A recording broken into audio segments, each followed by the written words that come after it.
Saludos cordiales, apreciados alumnos de experiencias y prácticas profesionales 1 de la FAFI. En el día de hoy hablaremos sobre lo que es la evaluación de la ansiedad, que se trata de uno de los trastornos más comunes que requieren una atención psicológica.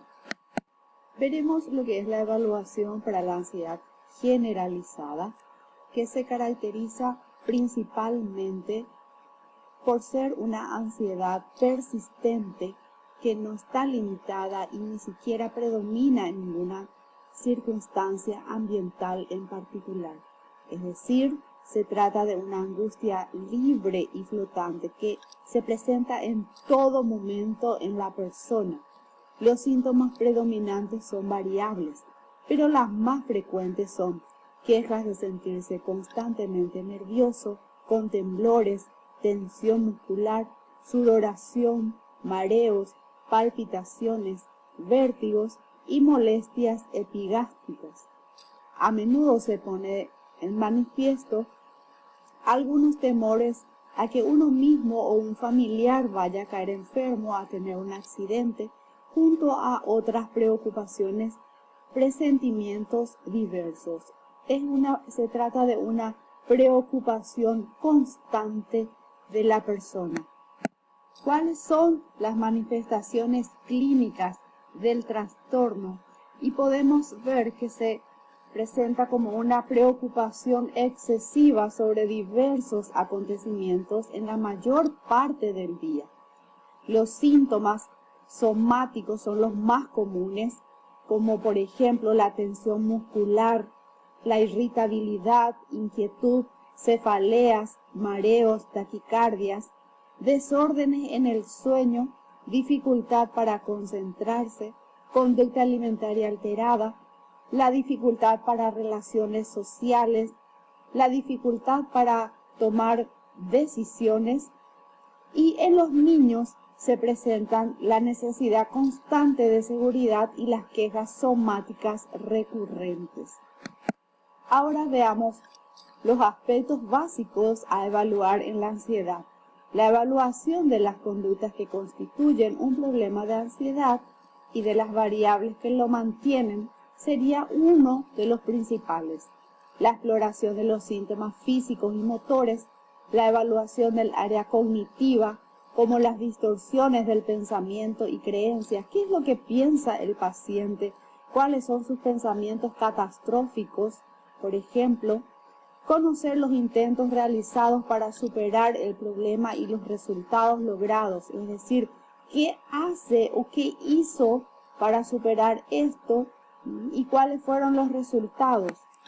Porque tenemos como objetivos de la evaluación determinar el diagnóstico diferencial, es decir, si es una ansiedad generalizada o se trata de una fobia o se trata de una depresión. Entonces es importante hacer la evaluación diferencial. Formulación de hipótesis explicativas del problema de ansiedad, origen y mantenimiento. Preparar estrategias para recabar información de calidad y que sean relevantes sobre la historia de la persona, situaciones traumáticas y sus características personales, también con ayuda de personas cercanas. Hallar variables sobre el origen y mantenimiento de la ansiedad, frecuencia, intensidad, duración, como también las áreas de preocupación. Elaborar una lista de problemas en relación de estas áreas. Ahora, ¿cuáles son las técnicas que podríamos utilizar para la evaluación? En primer lugar, y la principal, es la entrevista, el autoinforme, y observación y registros psicofisiológicos. En cuanto a la entrevista, ¿qué cosas vamos a preguntar? Preguntas pueden ser útiles en la entrevista y ellas son: ¿diría usted que es una persona que se preocupa con facilidad? ¿Qué cosas le preocupan? En promedio, ¿qué porcentaje del día diría usted que se siente ansioso o preocupado? ¿Considera que sus preocupaciones son excesivamente frecuentes, intensas o duraderas? ¿Cuáles de ellas? ¿cuánta tensión o ansiedad le produce sus preocupaciones? Cuando las cosas van bien, ¿todavía encuentra cosas que le preocupan y le ponen ansioso? Dentro de la entrevista, algunos aspectos que deben ser cubiertos son las condiciones que agrava o reduce el problema, variables situacionales y personales que lo mantienen, la interferencia del problema en la vida, trabajo, estudio, familia y actividades sociales del paciente, la historia y fluctuaciones del problema, intentos realizados para superar el problema y resultados logrados, y los recursos y limitaciones del paciente. En cuanto a la técnica de autoinformes, por ejemplo, tenemos lo que es el autorregistro, que se trata de una técnica de utilización en situaciones naturales semiestructurada, consistente en atender deliberadamente a la propia conducta, generalmente en el momento de producirse esta. Por otro lado, registrarla mediante algún procedimiento establecido. Tenemos un ejemplo de lo que es el autorregistro, en donde anotamos la fecha, la situación disparadora, descripción de la preocupación, los pensamientos negativos, la intensidad del 0 al 100 y la respuesta de la preocupación. En cuanto a la técnica de observación, consiste en la observación y el registro de las respuestas de ansiedad del sujeto y de las variables relacionadas con ella, especialmente los estímulos que lo provocan. Se clasifican en autoobservación, observación por personas distintas al sujeto, como pueden ser los padres, la pareja o alguna persona que conviva con ella. Se puede realizar en situaciones naturales o en situaciones artificiales. En cuanto a los instrumentos psicométricos utilizados para la evaluación, los más comunes son el cuestionario de trastorno de ansiedad generalizada, inventario de estado o rasgo de ansiedad, el cual vamos a proporcionar el instrumento. También tenemos el inventario de ansiedad de Beck, que es el más utilizado en la actualidad. Es un cuestionario que consta de 21 ítems o síntomas que el cliente valora del 0 al 3 según el grado de molestia que le han producido durante los últimos 7 días. También se tiene la escala de ansiedad manifiesta de Taylor, la escala de autovaloración de ansiedad de Sung, la escala de Hamilton para la valoración de la ansiedad, que también es uno de los más utilizados. Los inventarios para niños, los más comunes son los inventarios de estado o rasgo de ansiedad para niños, el inventario de preocupación del estado de Pensilvania para niños. Todos estos instrumentos lo convalidamos luego con los criterios diagnósticos del DSM-5 CIE-10, en donde F41.1 es el código para la evaluación y consta de las siguientes partes. El criterio A, que dice que la ansiedad y preocupación excesiva, anticipación aprensiva, que se produce durante más de 6 meses en relación con diversos sucesos o actividades, como la actividad laboral o escolar. El criterio B, al individuo le es difícil controlar la preocupación.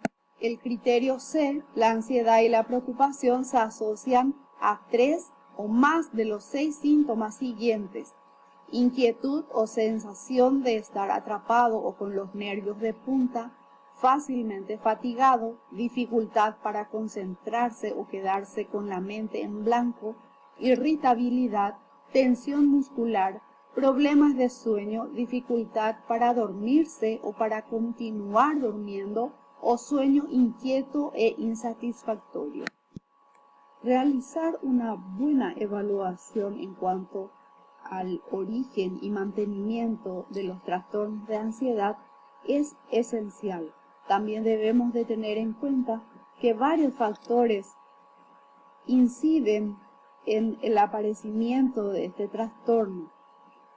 Uno de estos factores son los predisponentes relativos a la vulnerabilidad, especialmente la del tipo biológico del individuo, para padecer un trastorno.